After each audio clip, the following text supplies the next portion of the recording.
and get started.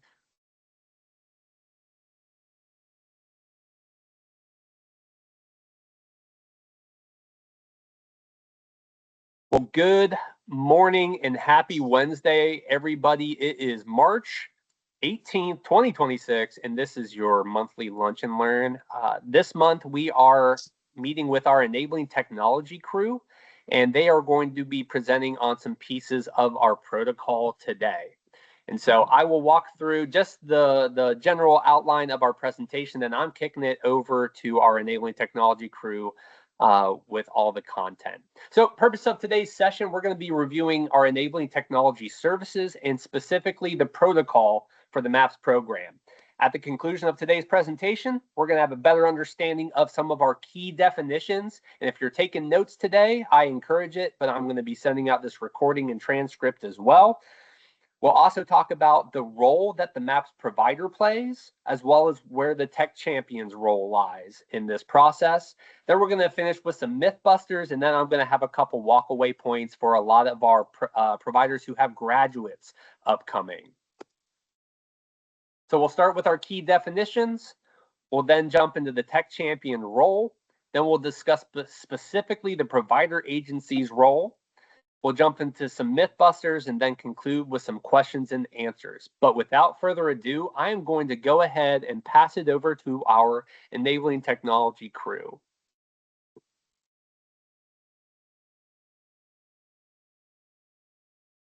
Thank you, Kyle. Just want to first introduce our enabling technology crew today that is going to help us with our presentations. I think a lot of you know me. I'm the director of our enabling technology program, Milton Neuenschwander. And with me today, I have two of our enabling technology champions, Reagan Kleinendorst, who is our enabling technology, one of our enabling technology champions in East, as well as Tony Johnson, who is one of our enabling technology champions in Middle. And today they're going to help us kind of go through this presentation and talk about some of the sections that we wanted to talk about as far as enabling technology and MAPS go. So without further delay, I'm going to hand it off to Reagan, who is going to start us off with some of the key definitions when it comes to enabling technology and MAPS. Hi, so we can see that enabling technology is, this is a big long definition, and it says that equipment and or methodologies that alone or in combination with associated technologies provide means to support the individual's increased independence in their home communities and workplaces. In short, enabling technology is equipment or tools and the support to use and maintain them and that help a person be more independent in their daily life at home, in the community, or at work. The focus is increasing independence at home and in the community and at work, and it's really from that person-centered perspective. It can cover purchase, leasing, maintenance, and repairs. Enabling technology must be reviewed and recommended by a DDA, Enabling Technology Regional Coordinator, for approval. Excuse me. Next slide, please. Assistive technology. It's any item, piece of equipment, software program, or product system that is specifically designed to increase, maintain, or improve the functional capabilities of persons with disabilities and assist individuals in carrying out those activities of daily living. These can be things like mobility aids, communication devices. Kind of the thing that you want to think about with your assistive technology is these things are more clinically focused. There must be that medical determination from a licensed provider, whether it's a primary care physician, another physician, a nurse practitioner, a licensed occupational therapist, physical therapist, speech therapist. So we get a lot of questions all the time for like communication devices. When we see those, we're always going to say, has the person had a recent communication assessment? Do they have any recommendations for particular apps? And that way, the reason we ask that is because We can recommend technology all day long, but that person with that special training is going to have that knowledge on the specific technology to support that person in that area. It really requires that recommendation from that healthcare professional. Next slide, please. Another area that we see get a lot of confusion and get a lot of questions about is safety devices. So safety devices are tools and systems specifically designed to protect individuals from harm and ensure their well-being, particularly in situations where they may be vulnerable. So these are all about protecting the individual. So you're going to think prevention and emergency response. Some examples include home security systems. Those are a broad selection of items geared toward the home security, whereas things like a video doorbell, outdoor floodlight cameras, those have a more specific role in enhancing the person's awareness of their home environment. So it's not necessarily a security system in that sense. Fire safety tools, fire extinguishers, fire blankets. Those are some things that we've gotten requests for that are not enabling technology. They're considered a safety device. Protective gear. We've seen several requests for oven mitts. That's not enabling technology. That's something that's a safety concern. And unfortunately, we can't provide those safety devices. Next slide, please. This is something else that we've seen requests for is business expenses. Business expense is any cost that a company or a person spends to keep their businesses running. So these are costs tied to employment or self-employment. Some examples could include something that you buy to do your job or to run a business. Who is it for? It's for the work itself. Who pays for it? Usually the business, the program, or a funding source like VR. And VR is really great about helping people with disabilities who want to start their own businesses. I've actually made a referral for somebody back several months ago who was interested in something that was considered a business expense. I referred them to VR as well as suggesting that they get in touch with the Small Business Administration. And that was in collaboration with our employment support person here in East, Judy Pate. We had that meeting and came up with that plan. Now for something that could be considered like an ADA accommodation. So what's the difference there? The ADA accommodation, that's going to be a change or a support that helps the specific person do their job despite that disability. It's for the person, it's not for the business. Who can pay for that? The employer or sometimes a program such as MAPS, depending on the situation. A great example for that is going to be like your screen reading software for somebody that has low vision, or a modified workstation for someone with mobility needs. Those are some examples of ADA accommodations. So the key difference there is the business expense helps get the job done. The ADA accommodation helps the person do the job. Next slide, please. So approved solutions, again, that's going to be, we have that whole person-centered process we go through to help explain what that, if something's considered enabling technology solution or if it's an assistive technology solution. We can provide those assistive technology solutions, but we have to have that, something that, some letter or assessment that says that it's medically necessary from that licensed provider before we can provide it. We usually recommend that the person tries to get it through their insurance first. That's just general best practice. If we can also use that denial letter from insurance as justification. And again, not proved solutions, that's going to be your safety devices and business expenses. And of course, we've got the blurb in here, due to the evolving nature of technology options, technology is always evolving. There's always something new coming out or a new way of using something. DDA will make that determination or designation if there's any question on an approval. Any examples that we've provided, including in our ET service definition, are not intended to be an inclusive list. There may be something come down the road at some point that we may need to add to that as well. Next slide, please. So next we've got some examples of some of our shopping list referrals. And we call them shopping lists because it seems like, some people may say, oh, we've got this budget that we need to spend. We've got $2,500 to spend.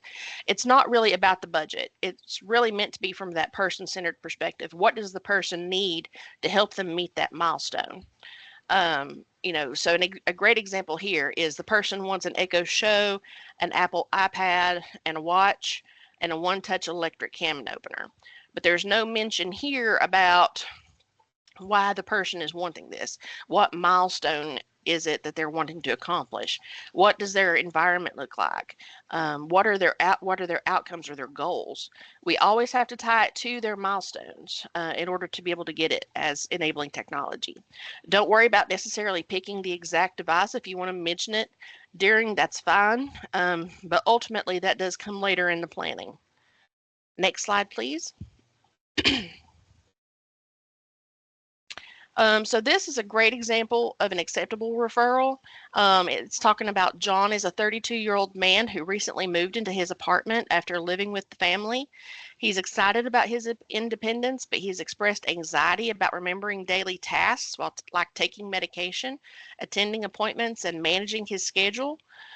John experiences challenges with time management and organization, which are related to his ADHD. He wants to be more self-reliant and reduce the need for daily check-ins from his family. An enabling technology referral is being made to explore tools such as a smart speaker with reminders, a medication management app, and a digital calendar with visual and audio alerts. These supports could empower John to manage his day more independently, build confidence, and maintain his new living arrangement with less reliance on the person's support. This aligns with John's milestone of personal hygiene, self-care, and supports his dignity and autonomy. So that really gives us the why. That helps us justify the technology for the person and helps steer us in that conversation when we're having that person-centered planning meeting. Next slide, please. And I think we're handing it back over to Milton. Yes, thank you, Reagan, and wonderful job at explaining all that. Very well done. And in these next couple of slides, I'm going to talk about kind of what's the role of our DDA Tech Champions whenever it comes to that MAPS person-centered process for looking at technology and how they can help with that process and facilitating from beginning to end. So from the very beginning, I just want to say that please use our DDA Tech Champions. They are a vast set of knowledge about technology. They can help understand what types of technologies are out there. They can provide enabling technology resources that if the person needs more information about different types of technologies through giving them videos or setting up model home tours so that they can come visit and actually get that hands-on experience. They can provide consultation on the different types of enabling technology providers out there and the different places which this technology can be attained and connect them with other subject matter experts. And so there's a lot of knowledge and information that our DDA Tech Champions can provide as part of that person-centered facilitation when people are wanting to try to find that match of technology to their milestones that could be really helpful during those person-centered planning meetings. And so with those ET person-centered planning meetings, our DDA Tech Champions will use best practices and those person-centered planning techniques to make sure to lead that facilitation so that the goal and the focus of those meetings are towards matching the person with technology according to their milestones, and making sure that whatever technology that they're interested in, it's something that we can definitely get through our enabling technology program and through that funding that is being provided by MAPS. Our DDA Tech Champions can also provide that coordination with the ET provider or the agency that in which the technology can be procured, so that to make sure that the assessment and recommendations, whether they're from our ET providers or from a professional speech language pathologist or OT or PT professional for that recommendation, that we get those necessary assessments and recommendations, and that they align with how we're looking at the technology to meet those milestones. But they can help with the coordination and development of the enabling technology plan. Now, with the enabling technology plan, that is something that the information should come from the different groups that are part of that person-centered planning process. So in that enabling technology plan, there's going to be pieces where the actual enabling technology provider who is providing the technology will be able to give information on the types of technology, the names of the technology, the description of how the person should be using the technology to support them, and other contact information for maintenance and training on the technology.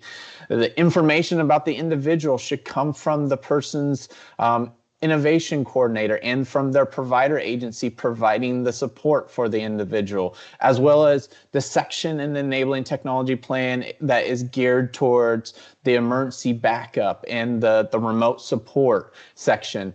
That should be information that is gathered and provided by the MAPS provider, and how they are going to follow up and support the person in actually using that technology and being safe with using that technology, as well as providing those backup emergency supports if and when they're needed for the person within their daily living routines.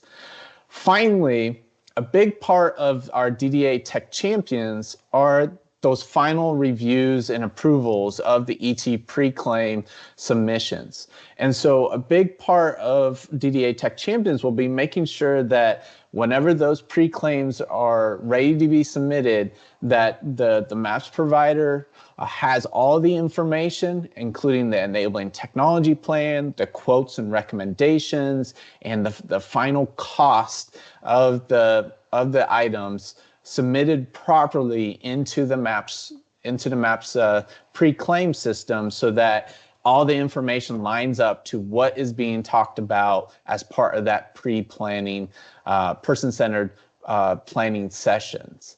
And if that all lines up, then we can easily review and approve it and send it on, so that the person can obtain their technology, get it set up and established in their environment. So it is very important that the TDA Tech Champions be a part of this process, so that they can do all those necessary reviews, provide that guidance, those consultations, the training, and build the knowledge necessary to make sure that this process can flow from A all the way to the end. Next slide, please. Now, where does all of this... Oh, yep, next slide. I think we're missing a couple of slides, but I'm going to talk about it here. So where does all of this meet? Well, this meets in the MAPS Enabling Technology Service definition and protocol. And within that definition and protocol, which you can find on the MAPS website, you will find all of these key definitions. You will find the process and protocol for understanding how to submit and go through that person-centered planning process, and so on and so forth. And so we highly recommend that you go and look at this enabling technology service definition and protocol to make sure that you completely understand what is the enabling technology service within the MAPS program. Now, a couple of things I just want to hit upon as from a provider's perspective whenever you're looking at that protocol.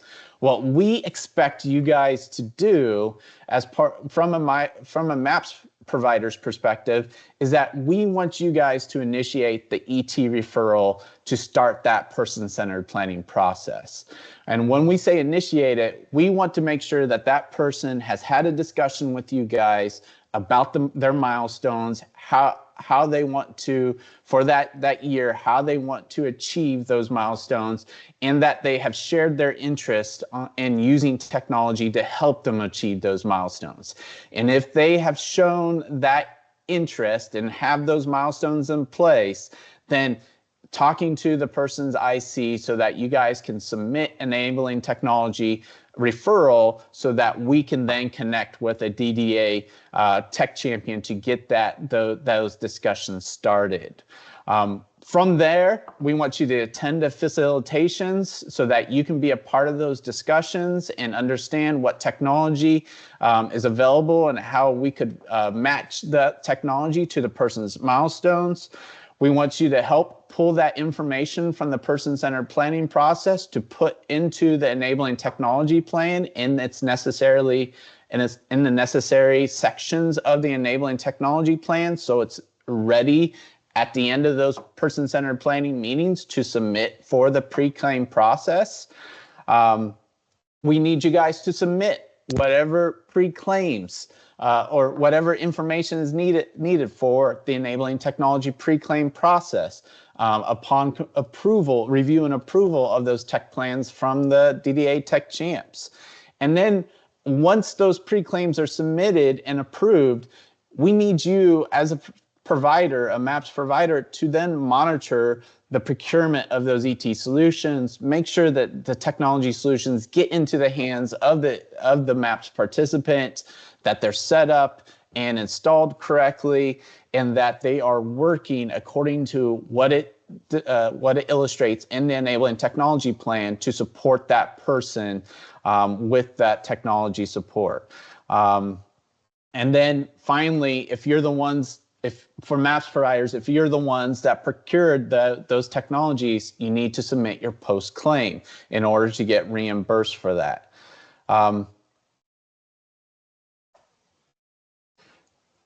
So you guys have a very important role in that person-centered planning process, but it's in collaborations with our DDA Tech Champions. So what we're really looking for is for our DDA Tech Champions and the MAPS providers to work collaboratively to get that person through that person-centered planning process for the use of technology so that they can start using the technology and make sure they're using it the best way possible to support them. And that you guys, as a MAPS provider, can be successful in providing the technology as well as get reimbursed for any technology solutions that you help the person pay for.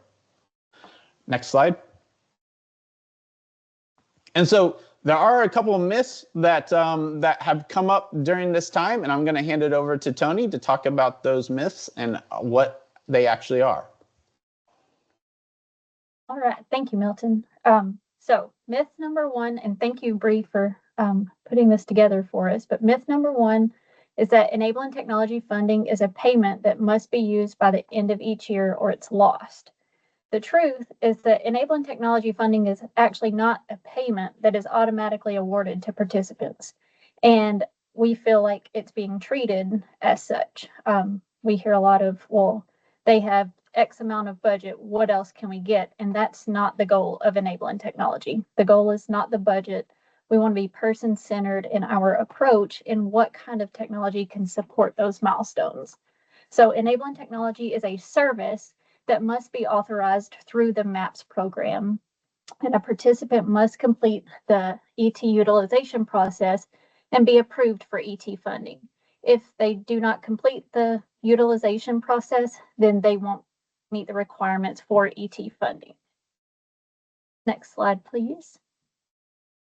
In myth number two, enabling technology funding can be used for any technology item that helps the individual reach a MAPS milestone. So the truth is that although it's a requirement that the enabling technology solutions must be tied to an applicable and open milestone, must be a milestone they're working on, It is also a requirement for the identified technology solution to fit under the enabling technology and assistive technology service definitions. If the justification for any technology item does not fall under the service definition for ET or AT, then it will not be approved. So just to point out a few things. So just because it makes sense for a milestone does not mean that it's enabling technology.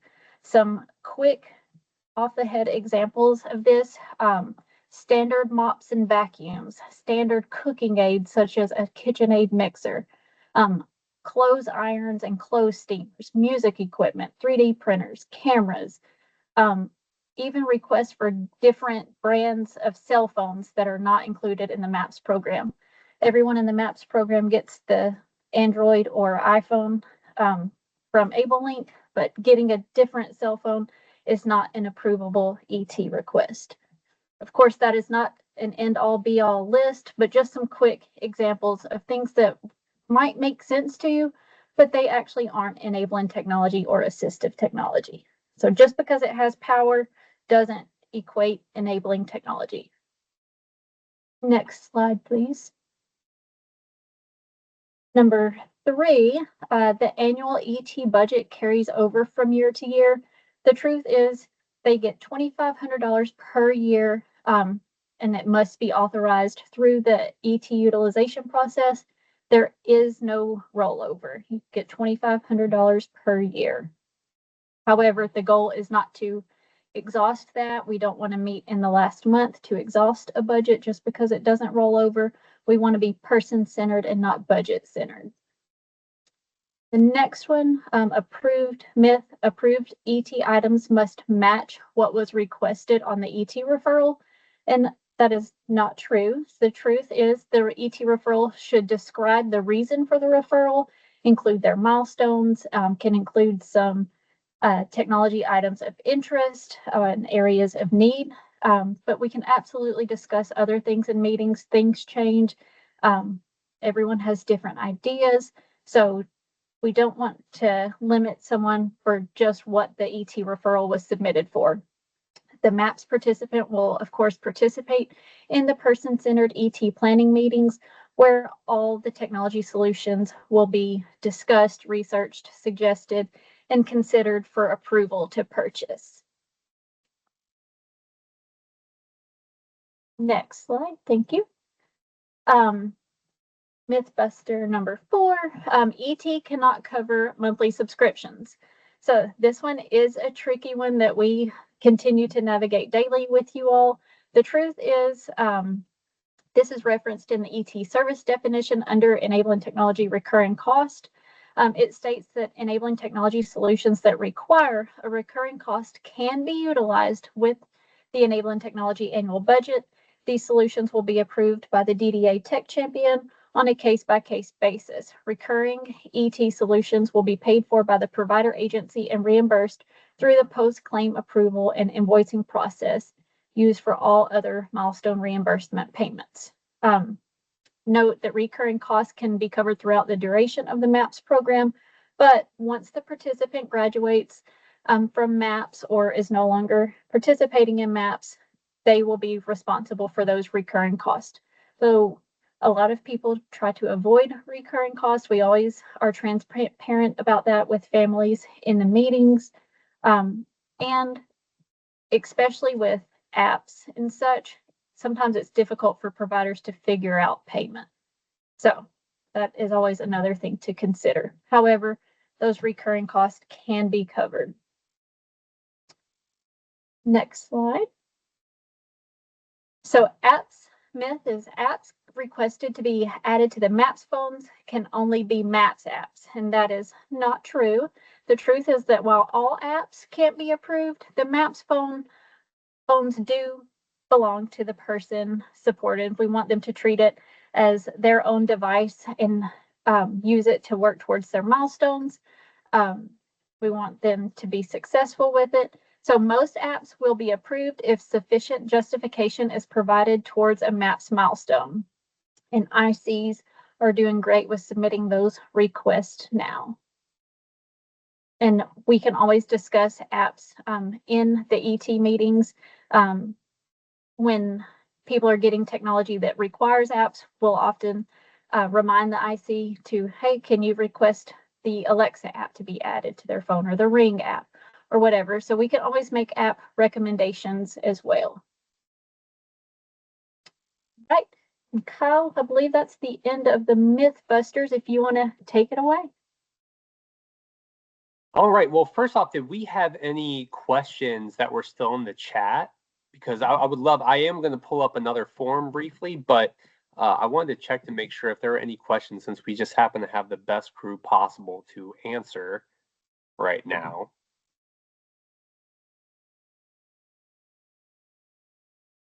Are there any? Let's see. All right, I think we're good. Perfect. So I love that you happen to close on the Maps phone. Obviously, we have already started to have some graduates. And while I know we talked about this form last month, I just want to keep this on everybody's mind right now. Those T-Mobile devices that AbleLink is currently managing through that MDM, the earlier we can start that conversation, the better.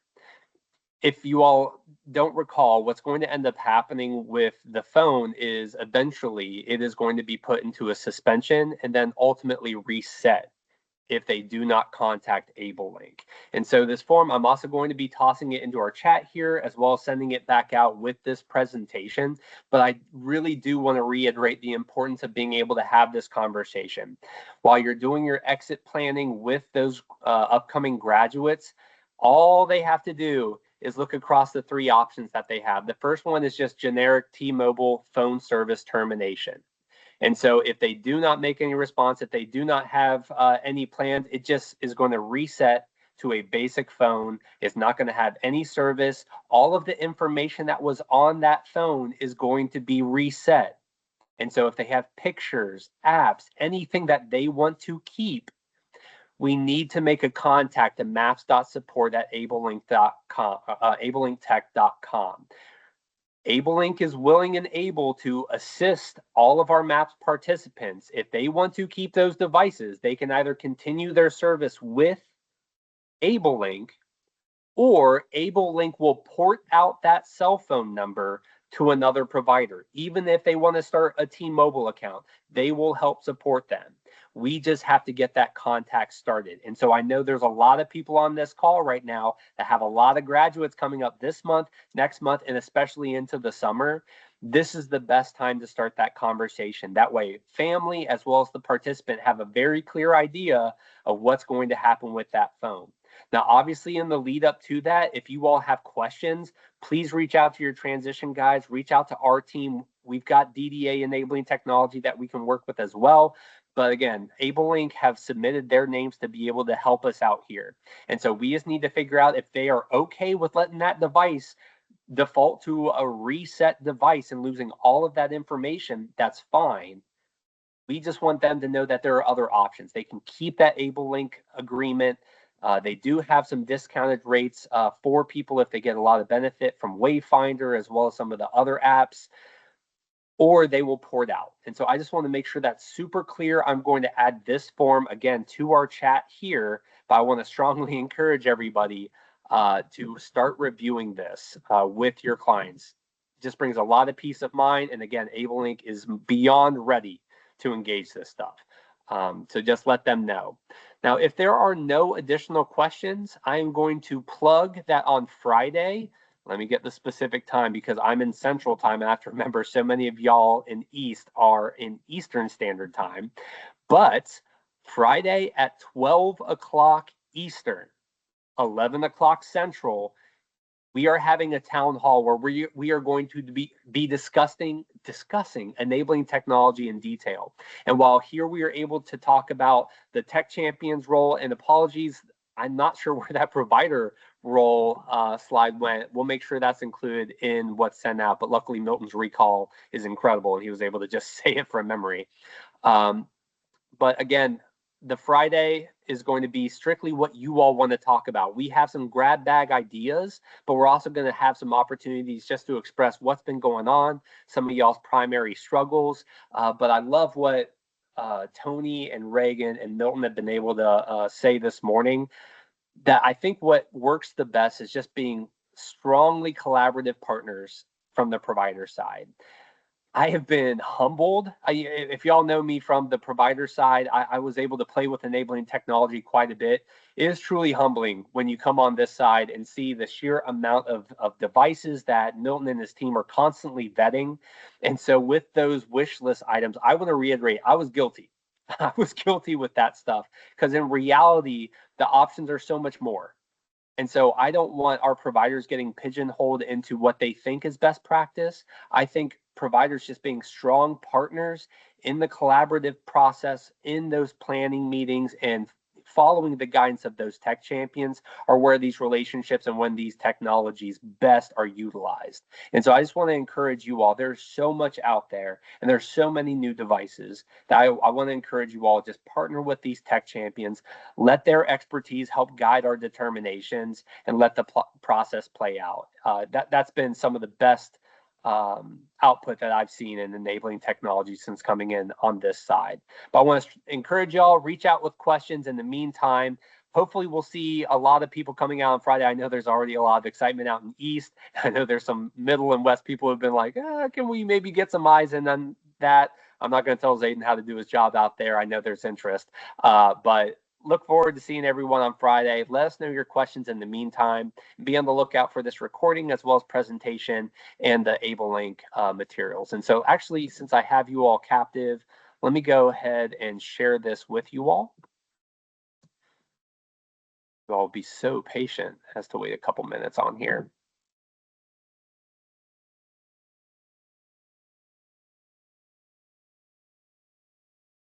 Oh, I bet, is it going to let me? There we go. Attach a file. Beautiful.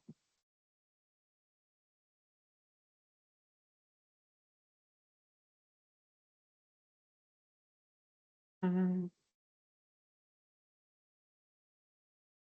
we go. Apologies, y'all.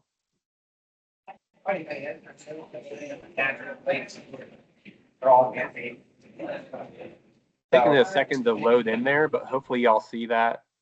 Y'all see that come through? Showing on my end now. Brilliant. Okay, awesome. It is in there, so y'all feel free to go ahead and pull that. But again, just be looking out. I'm going to send all this stuff hopefully by the end of the week, but if not, early next week. See y'all on Friday or at provider info session next week. Y'all have a fantastic rest of your lunch hour, and I will talk to y'all later. Thanks again to Milton, Tony, and Reagan, and everybody else. Love y'all. Have a great day.